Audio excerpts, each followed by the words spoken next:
Ini sepertinya kue ya, tapi dalamnya ternyata isinya tuh daun singkong, tahu, wortel, dibalut dengan tepung. Ini sepertinya dibalut dengan tepung ini. Bunda dikasih oleh seseorang. Bunda belum makan seperti ini, belum pernah. Tapi ini tak berikan sama Pak Su ya, mudah-mudahan Pak Su suka ya.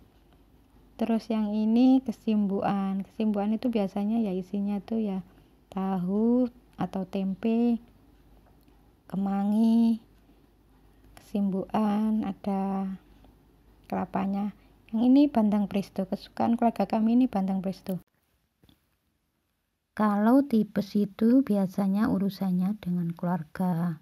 Pembengkakan hati itu ada kekakuan dan emosi di keluarga. Emosi yang terlalu kuat, emosi yang keluar atau yang disimpan, ya nanti nggak ngomong seharian, ya kayak gitu-gitu aja tipes itu, seperti itu. Insya Allah kurang lebihnya seperti itu. Memang yang diserang itu di perut atau di daerah tulang belakang, di punggung ya juga bisa. Tapi yang keluar ketika dites darah, yang keluar itu hasilnya tipes. Insya Allah kalau di keluarga itu ya persoalan yang di keluarga itu ya ada hubungannya dengan pasangan, dengan orang tua bisa. Misalnya ada menantu jengkel, pinjam uang udah dikasih padahal butuh, nah nanti jengkel, kejengkelan, marah, ngerundel, ya itu nggak langsung kena tipes sebetulnya. Insidental itu sudah dilakukan apa enggak? Kalau sudah dilakukan ya nanti kena. Sering marah yang dikeluarkan atau diam, pokoknya sering marah-marah. Di keluarga itu seperti itu. Nanti bisa kena tipes. Jengkel, gak ngomong, nanti berhubungan dengan tipes. Tipes itu kan orangnya itu nggak bisa mengendalikan emosi gitu loh, gampang emosi. Kalau di keluarga itu memang gampang emosional di keluarga. Kalau bengkak hati itu dendam. Sakit itu sebenarnya ya bisa dari suami atau dari istri. Yang sengaja kalau saudaranya itu datang dikasih uang, terus saudara dari istrinya itu datang nah dikasih. Nah ini kan istri bisa menyebabkan dendam nantinya. Lama-lama kalau dendam terus disimpan terus berulang kali melakukan dendam, nah bisa bengkak hatinya. Jadi intinya itu emosi dalam keluarga inilah yang menjadikan panas di perut, yang bisa nanti terdeteksi di darah, hasilnya tipes. Caranya ya harus berubah, memang lebih baik lagi, jangan emosional. Persoalan dalam rumah tangga itu harus didiskusikan. Kelihatannya musyawarah ini ya sepele ya, tapi mengandung makna yang dalam. Wasyawirhum fil amri. Fungsi dari musyawarah ini banyak. Jadi jelas bukan hanya untuk urusan negara saja harus musyawarah. Kelompok ini, kelompok itu, bukan itu saja yang dimusyawarahkan. Tapi dengan keluarga tuh ya harus ada musyawarah. Di dalam pekerjaan harus dicari, harus musyawarah. Yang penting tidak keluar dari syariat kan gitu. Jadi anak mau kerja itu ya harus musyawarah dulu.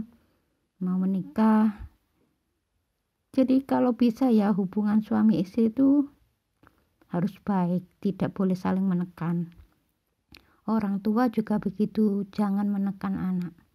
Kalau mau menikah, kamu harus menikah dengan ini, kalau dengan itu enggak boleh. Nah itu namanya menekan.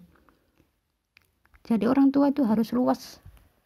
Ini ada bapak yang tanya mengenai penyakit lutut ya.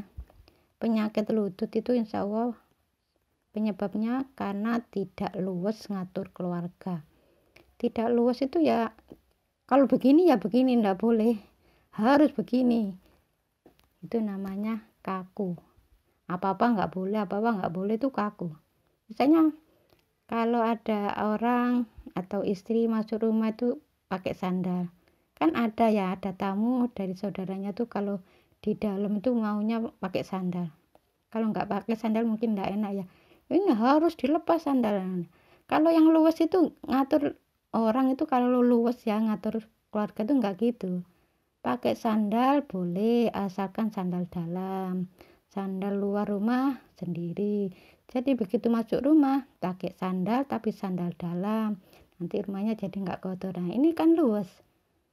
Masuk rumah pokoknya harus lepas sandal, pakai sandal dalam atau sandal di luar rumah nggak boleh, itu namanya kaku.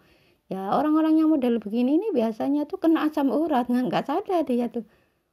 Saya ya kok sudah berhenti makan kacang-kacangan kok masih kaku ya itu tadi, selama masih kaku ngatur keluarga ya menyebabkan asam urat.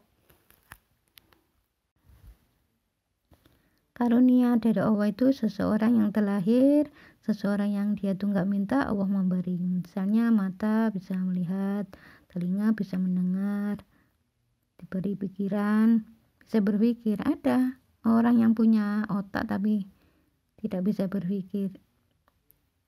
Ya maksudnya nggak berfungsi. Punya telinga tapi nggak bisa mendengarkan. Ada matanya tapi nggak bisa melihat. Ya, punya mata kok bisa melihat, ya ini karunia dari Allah, ya harus disyukuri. Kita bisa menjalankan sholat, bisa sholat atas izin Allah. Ini relatif jarang sekali ya orang yang paham. Pada waktu selesai sholat, amin ya rabbal alamin, ya langsung pulang aja. Coba doa sekali lagi, ya Allah atas izinmu aku bisa sholat, tanpa izinmu aku nggak bisa ngapa-ngapain. Sebenarnya doa ini ya mengingatkan kita kalau kita ini nanti dijadikan oleh Allah Ta'ala sebagai orang yang ahli sholat, ya kita ini nggak sombong. Baca Quran ya juga sama, waktu baca Quran nggak bisa itu jadi baik kalau menjadikan itu kesombongan. Ya, jadi kalau sombong ya amal-amal sholat itu rontok. Karunia ini salah satunya ya termasuk tubuh kita ini ya, yang dijadikan oleh Allah Ta'ala sebagai manusia yang sempurna, punya mata, punya telinga, punya otak, ya bisa berpikir. Semua orang yang non muslim juga diberi karunia, tetapi hati-hati ya, di dalam Quran diceritakan kalau karunia itu berhubungan dengan dosa. Mengapa? Ya kalau tidak bersyukur ya berdosa, diberi mata dibuat maksiat, ini kan tidak bersyukur. Kalau bersyukur ya mata dibuat yang baik-baik, baca Quran atau apa, pokoknya yang baik-baik itu yang namanya bersyukur. Diceritakan dalam Al-Quran itu sedikit sekali dari hambaku yang pandai bersyukur.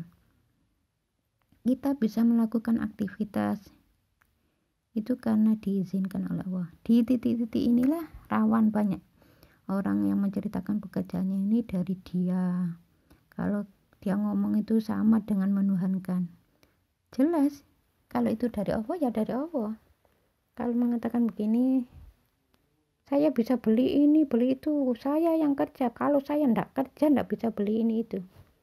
Saya yang kerja memang bisa beli ini beli itu, tapi semua itu dari Allah. Kalau Allah tidak mengizinkan, misalnya saya tiba-tiba tangannya nggak bisa gerak, kakinya nggak bisa gerak seperti stroke itu, nggak bisa ngapa-ngapain, nah itu kan nggak bisa kerja akhirnya.